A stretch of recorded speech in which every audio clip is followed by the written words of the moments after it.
Seminggu belakangan ini ramai kita membaca berita dan mendengar pemberitaan terkait gagasan Bapak Luhut Binsar Panjaitan yang mengusulkan pembukaan family office di Indonesia untuk mengelola uang-uang dari para konglomerat. Uang ini dikelola sedemikian rupa dengan berbagai macam fasilitas, yang mungkin juga dengan pajak yang murah atau segala macam seperti negara-negara tax haven yang memang banyak mendapat uang dari belahan dunia dan disimpan. Tapi sayangnya banyak itu sumber uang yang tidak jelas, atau mungkin dari uang kejahatan, uang kotor, uang narkoba, uang ilegal tambang segala macam. Tapi menarik sebetulnya untuk dibedah lebih jauh, lebih dalam. Family office ini apakah memang ditujukan untuk mengelola uang yang bersumber dari uang-uang orang asing yang ada di luar negeri, ataukah family office ini justru didesain, dibangun untuk mengelola uang-uang kotor hasil korupsi di Republik ini? Apakah family office ini dibangun nanti untuk mengelola uang-uang dari berbagai macam kejahatan, misalnya pejabat korup, ilegal tambang, uang judi, uang narkoba, dan uang kejahatan lainnya? Apakah itu nanti yang akan masuk ke sini sehingga para pejabat-pejabat korup kita dengan mudah mencuci uangnya, sehingga para pelaku kejahatan judi online, pedagang narkoba, bandar narkoba dan segala macam menjadi sangat mudah membuat uangnya menjadi bersih karena difasilitasi oleh negara. Dan negara dapat apa? Dapat uang banyak untuk dikelola, tetapi bukan milik negara, milik konglomerat, milik orang kaya.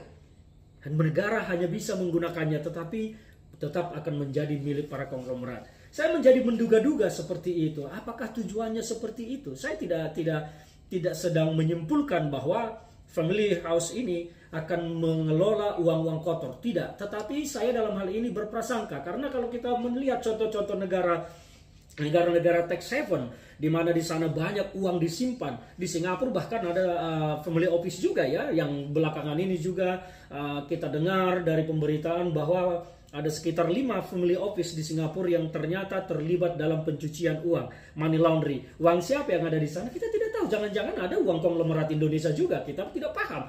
Tetapi yang saya mau ulas di sini, yang saya mau pertanyakan, family office ini mengelola uang siapa? Apakah pemerintah akan berani membuka siapa nanti yang akan menanamkan uangnya di sana? Tentu sebetulnya bukan soal berani atau tidak. Kalau toh dibuka, maka siapa yang mau menaruh uangnya di sana?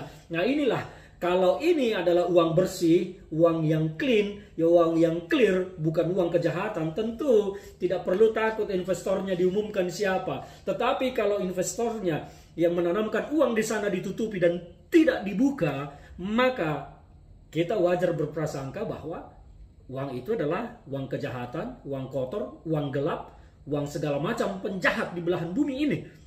Dan bukan hanya dari luar, bisa saja malah jadi uang-uang orang Indonesia yang kita kenal sekarang dengan negara yang pejabat-pejabatnya, wow, hidupnya luar biasa. Dan tiba-tiba banyak yang muncul crazy rich dari ternyata money laundering atau kejahatan tambang ilegal. Nah ini yang menjadi fokus kita, jangan sampai negara kita menjadi surga bagi kejahatan dan pelaku kejahatan. Ini yang harus diwaspadai. Sebetulnya banyak cara mencari uang di negara ini, karena kita negara yang super kaya buminya. Hanya diselewengkan kekayaan kita, digarap, dirampok secara tidak benar.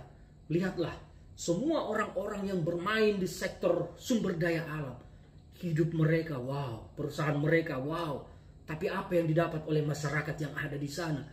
Masyarakat Papua setiap hari menginjak bumi yang di bawahnya emas, tapi apa yang didapat oleh saudara-saudara kita di Papua? Seharusnya tidak terjadi demikian kalau negara ini dikelola dengan baik, dikelola dengan cara tidak korup. Jadi kembali ke soal family house ini, saya salah satu orang yang harus menyatakan saat ini menolak pendirian family house kalau itu digunakan untuk mengelola uang-uang kejahatan, uang hasil korup, uang hasil judi, uang hasil narkoba, uang hasil segala macam tambang ilegal. Tidak boleh. Justru negara harus menciptakan sebuah sistem peradilan hukum yang baik di negara kita untuk menyikat habis siapapun yang melakukan dan merampok kekayaan negara ini dengan cara yang ilegal. Jadi kalau Pak Luhut punya gagasan tentang family house, come on, kita akan dukung kalau itu mengelola uang yang bersih. Tapi kalau untuk tujuannya mengelola uang hasil kejahatan, uang hasil korupsi para pejabat, uang hasil tambang ilegal, uang segala macam, no. Saya tidak bersetuju dan saya percaya masyarakat Indonesia tidak akan pernah setuju itu.